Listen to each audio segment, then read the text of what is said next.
celle que je vais inviter, elle a su que celui qui craint de souffrir souffre déjà de sa crainte.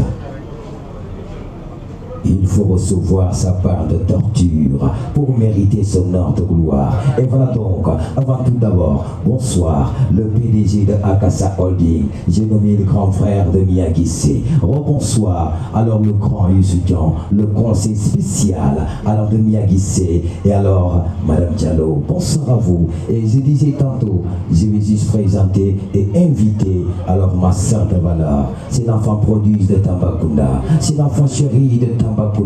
La voici, la star, la voici, la voix d'or, la voici, la cune, la voici, la crème de la musique sénégalaise, le tsunami de la musique sénégalaise.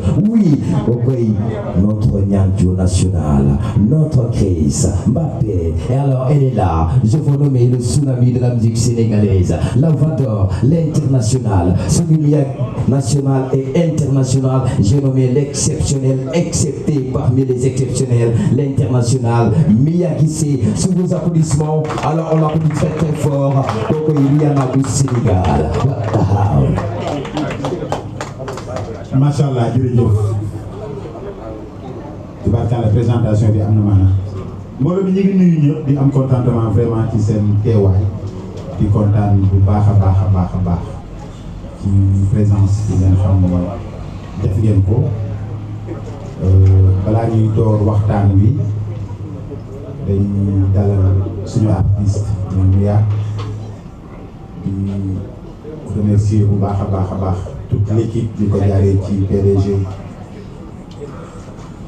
ku lim juum ku gis liggéey bi ak communication bi ni mu déroulé nga xam ne dafa am mbooloo mu ne ci ginnaaw di ko def donc ñooñu ñëpp ñu infatigable lañu donc di leen di remercier di leen jaajëfal bu baax a baax mais di remercier presse bi damay faral di ko wax presse mooy jaay musique donc il faut ngeen am conscience ci loolu presse mooy jaay musique ndax Mia ak équipe am ci xalaat bi ci enregistrement bi ba ñu produit di génne bu fekkee ne presse jàpp ci dafay jafe dafay metti moo tax na ngeen xalaat di rafetal mbind mi di rafetal li nga xamante ni mooy li ngeen war a wone mais di rafetal kàddu yi donc la presse on vous remercie leen di remercier bu baax a baax Mia la ñuy jox mu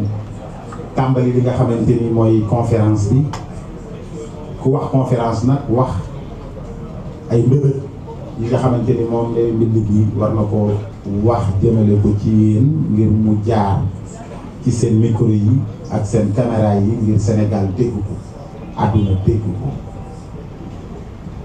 mais am na lu ko ñor lu mu war a wax am na lu yàgg li nit ñi bëgg dégg mu wax ko te boobu léegi amul occasion wax ko donc dañ koy bàyyi moom mu nuyoo wax li mu bëgg a wax ñu jógee ci loolu ngeen posé ko ay question mu tontu ci waaye question yi ñu ngi ñaan mu doon ci cadre liggéey bi ndax boobu léegi mi ngi doju di liggéey li mu war a wax bëri na waaye lépp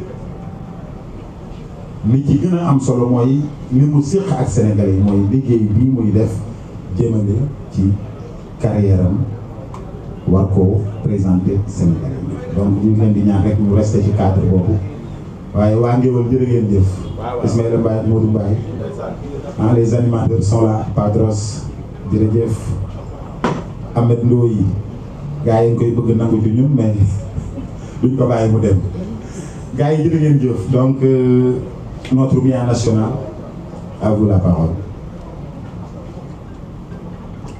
bismillah asalaamaaleykum maa ngi nuyu ñëpp ci seen tur ak seen sant di rafetlu seen teewaay fii tey chers membres de la presse, chers amis, aujourd'hui c'est un jour spécial pour moi. Après des années de préparation, d'efforts et de dévouement, j'ai l'immense plaisir de vous annoncer mon prochain concert. Ce projet a été un véritable périple, parsemé de défis et des moments de grâce. Chaque instant passé à travailler sur ce concert a été une occasion d'apprendre et de grandir, tant sur le plan professionnel que personnel. Nous avons mis tout notre cœur, notre âme dans cette aventure inédite pour créer un spectacle sur mesure qui sera à la fois émouvant et inoubliable, surtout pour la diaspora. Ces derniers mois, j'ai eu l'occasion de réfléchir profondément à ce que je voulais partager avec vous, mon public. J'ai exploré de nouvelles sonorités, revisité des classiques et collaboré avec des artistes incroyables. Ce concert est le reflet de ce parcours, une célébration de la musique sous toutes ses formes. Je tiens à exprimer ma profonde gratitude à toutes les personnes qui ont contribué à rendre ce rêve possible. Mon équipe, mes amis, ma famille, et bien sûr vous, mes fans et les membres de la presse qui avaient contribué à l'éclosion de ma carrière.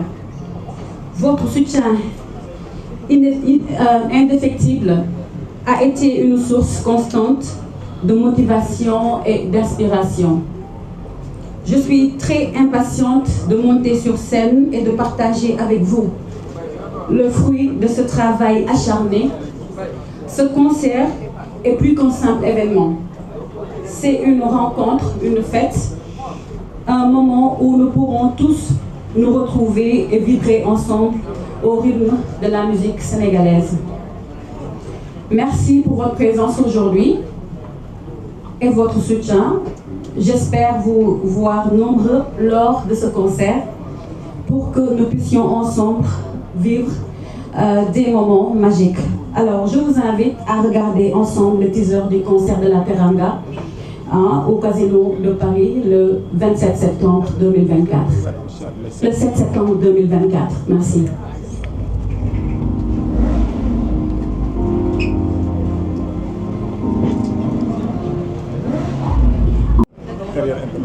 Carrière internationale bi sincèrement dañuy liggéey Sénégal mais bëgg nañ vraiment international tey bëgg nañ porter drapeau au Sénégal chaque fois sama wax loolu la dañoo bëgg a porter drapeau au Sénégal partout un peu partout dans le monde et international bi bien évidemment ñu ngi ci liggéey te bëgg nañ fa yegg inchallah.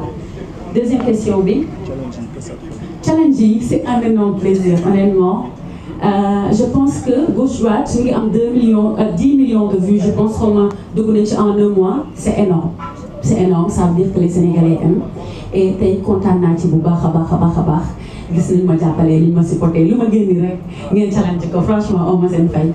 Alors rap je pense que képp ku ma xam man xam ni rap laa njëkk a commencé DJ Am mii qui présenté conférence de presse bi yàgg na ma jox micro Tamba ci ay Fosco ci ay scènes yu bëri may rap moom fekkee na lépp donc man rap laa njëkk a def balaa dara et son bi ngeen gis noonu ma def ci réseau yi chaque concert bu may def